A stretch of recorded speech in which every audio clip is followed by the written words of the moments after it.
Ji-woon lives within the sounds of Rio de Janeiro. Water splashes into a basin. A skateboard's wheels grind over asphalt. A rufous-bellied thrush chirps, and the voice. The angelic ethereal sound of a young Brazilian man singing floats from an open window. Ji-woon knows the man. Lucas. He's good. Nowhere near my level, but a diamond nonetheless. His voice is the brushstroke Ji-woon has been searching for. To think Lucas practically fell into his lap, the Brazilian man having sung at a recording studio Ji-woon visited.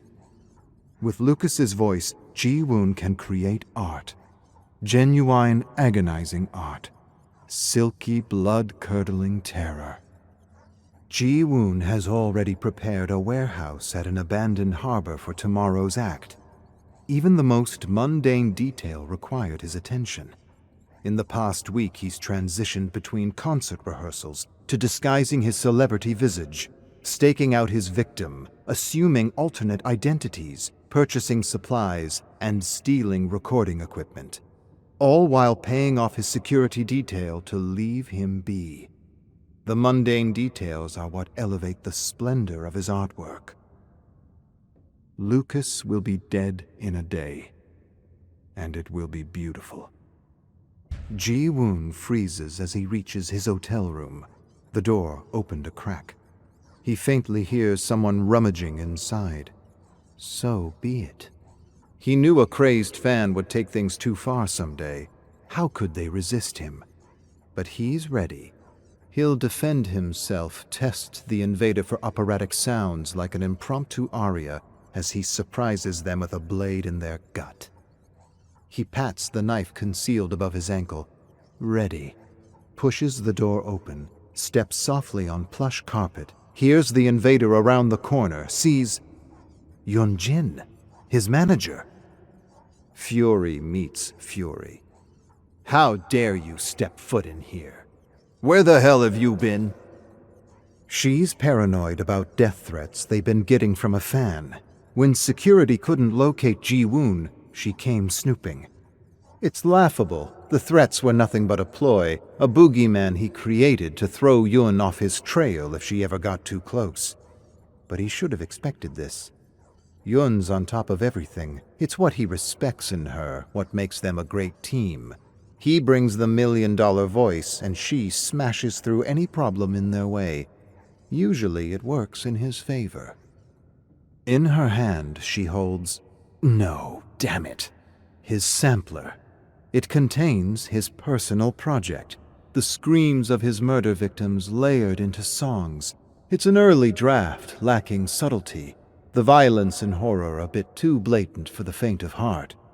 She's disgusted. Couldn't hear beyond the terrorized voices to understand the beauty inherent in human suffering.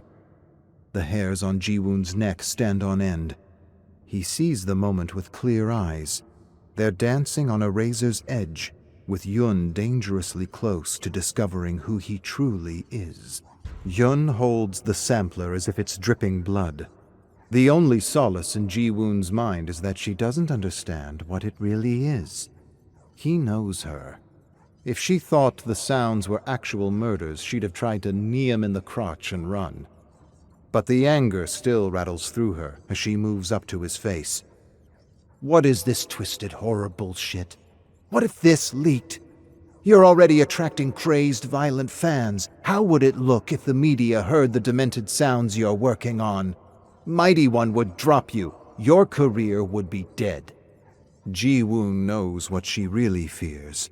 Her career would be dead. For as tall as she stands, as strong as she swings, she's nothing but a scared girl, afraid of failure.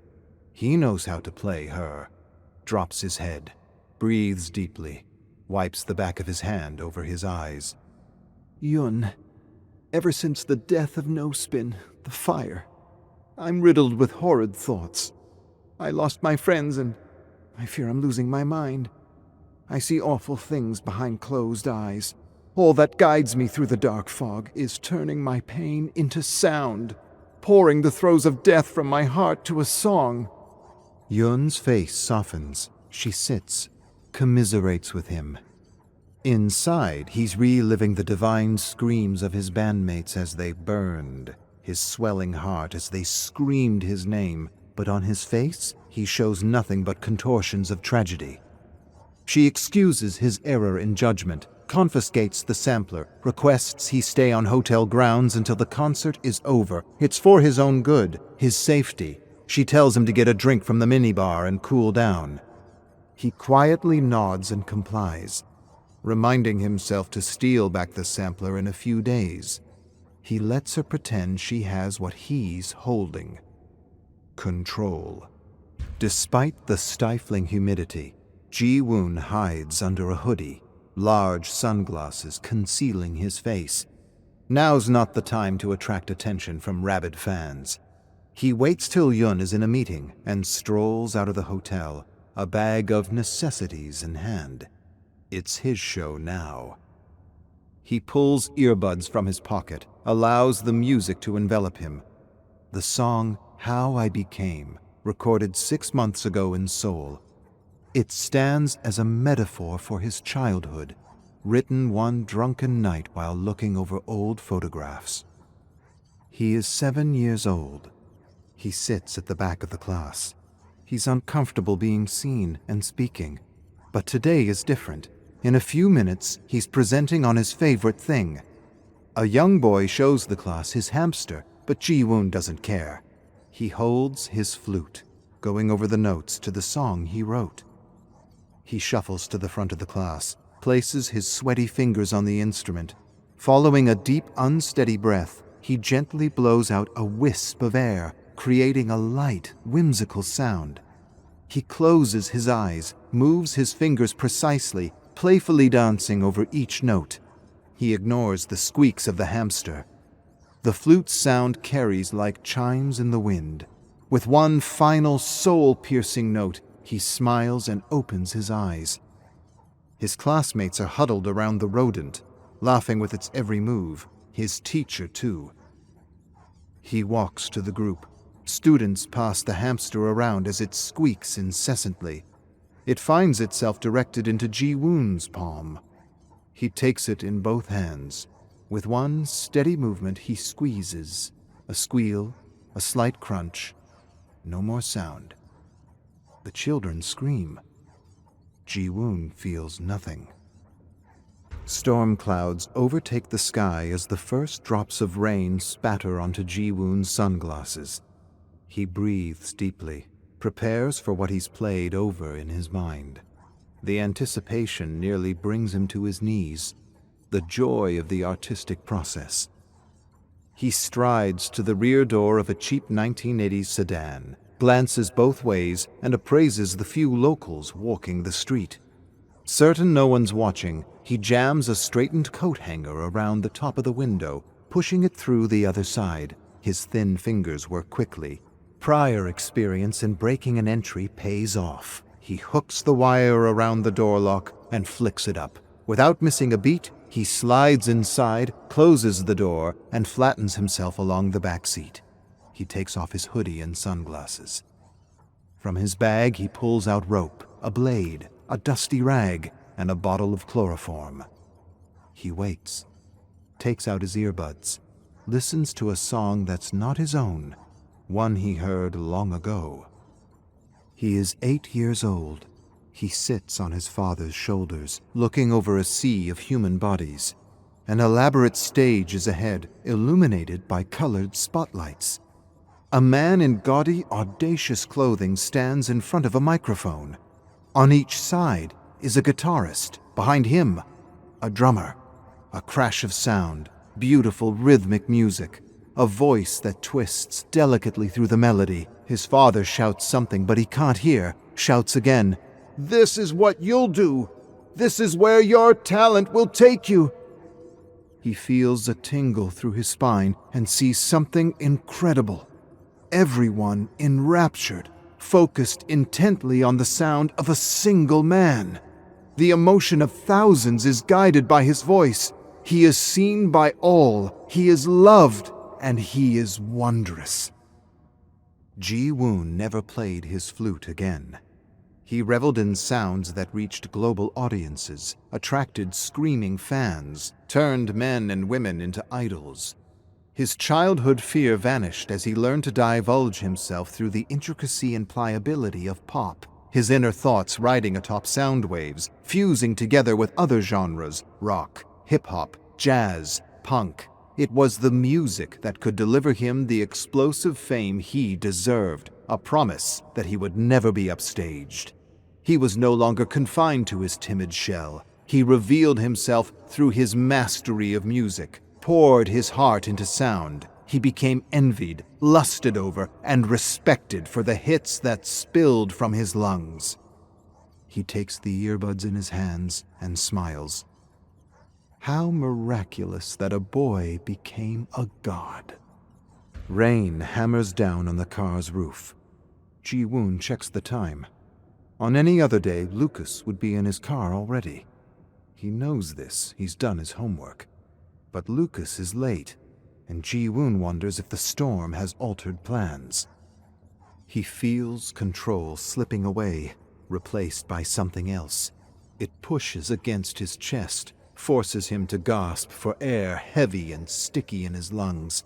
Everything's ruined. He claws his nails into the car seat, forces his mouth shut to keep himself from screaming. All the planning for nothing. He doesn't have time before leaving Brazil to find another beautiful voice. Quickly, he needs music, fumbles for his earbuds, drops them to the floor, frantically scours. The only song playing is his teeth audibly grinding. As he prepares to spill into the street, he sees him. Lucas, drenched under the deluge, walks to the driver's side door. "Get your shit together. The show's about to begin." Ji-woon grabs Lucas's neck in a chokehold, shoves the chloroform-soaked cloth into his face. The two struggle in a frenzied dance. Lucas twists from side to side, reaching his arms back, grabbing for anything. Ji-woon resists the movement, holding the man in place with all his might. Rain smashes down, muting the battle under the pattering of 100 drops, concealing the outside behind a windshield of streaming water. Lucas grabs a handful of hair and pulls Ji-woon forward, breaking the chokehold. He bites deep into Ji-woon's wrist, drawing blood. Ji-woon screams through gritted teeth, pushing the cloth harder into Lucas's face until he's beating him with it. Lucas flails his other arm in a desperate bid, searching for a solution with no plan. His hand relaxes, releasing Ji-woon's hair. He slumps forward, head hitting the steering wheel, blasting the horn. Ji-woon scurries over the seat, pushes Lucas's limp body to the passenger side. He leans back, takes a moment to catch his breath, looks in the rearview mirror, inspects his face, hair, and through a sheet of rain sees a sight he never expected. Yun's car pulling up behind him. He grabs the keys from Lucas's pocket, jams them in the ignition, and slams the accelerator down. Lucas's limp body jostles back and forth in the passenger seat. Street-side shops and graffitied walls are a blur as Ji-woon veers around a corner. Wind and rain lash at the city as if dead set on blowing it apart. Ji-woon loses track of his plan. Usually, he would have Yun fix his problems, but now it's all wrong. He doesn't recognize the streets he's speeding down, only has a vague idea of the direction. Yun remains on his tail. She doesn't know when to quit. The tenacity and courage that proved useful when negotiating his record deal is infuriating now. He's losing control of his artistic process. Hands squeeze the wheel. He'd rip it from the steering column if he could. No, you're not going down like this. You have art to make, damn it. He flicks on the radio. Two men talking about something he doesn't know. Searches the channels. A commercial for a fast food restaurant. Recognizes the jingle. Keeps going. Lands on... There it is. Brazilian dance music. Rapid tempo, heavy bass line, percussive guitar notes, and a smooth voice. He pushes the pedal to the floor, dodges a few kids playing in the storm, bolts past an old pickup truck, praying no one comes the other way, swings the wheel hard to the left, nearly loses control in deep water, but recovers to find himself in a perfect turn. Guns it as the song hits the chorus. trusts in the music, shifts with the tempo, slides with the riffs, feels the beauty in everything he does. Music courses through him. He is living art. He is the crescendo. Behind him, Yun's car comes to a crashing halt. It doesn't matter. The music goes on. Ji-woon pulls into the harbor he'd staked out days ago. He reluctantly turns off the radio and scans the area. No sign of Yun behind him, but he's on his guard. Somehow, she knew how to find him. He pulls out his phone, his Mighty One company phone. She's tracking me like an overzealous babysitter. Should have expected this from her. Always a micromanager. But she couldn't have known he was driving the car, only that he was in it. Ji-woon drags out Lucas, barely conscious, and pushes a blade into his back. Before shutting the door, he takes his phone and texts a simple message to Yun. Help. He tosses the device on the car seat along with the rag of chloroform and rope. Needs more evidence. He cuts his palm and presses a bloody hand to the window. That'll do. With a thrust of his blade, he pushes Lucas forward. Thunder shakes the frame of the abandoned warehouse. Lucas sits in front of Ji-woon, bound to a chair, ready to be slaughtered, to sing, to create beauty. Ji-woon pulls out his blade, but hesitates. Something's wrong. He was too messy getting here. He wants to dive into his art, let the blood spill, but Yun threw him off his game. He can't shake the feeling. He knows she doesn't give up easily, or at all. Walks over to a window and looks out. Endless rain, lightning, and there, like a drowned rat skulking through sewage, Yun, so damn persistent. And further back, the flashing lights of a police car. Yun stumbled into a bloody game and has the power to end him in one move. He rummages through his pockets for his earbuds. Can't find them, can't focus, feels the plan slipping away, sees an end to his art, the music cut short, his vision incomplete. No, he can't let it end. He hears the music. It's always been there, sitting on his father's shoulders, washing over him. He inhales it. It circulates through his veins, becomes him. He'll never go back to being the boy he once was. He's an idol. He's a god. He's the trickster. And he has one last trick to play.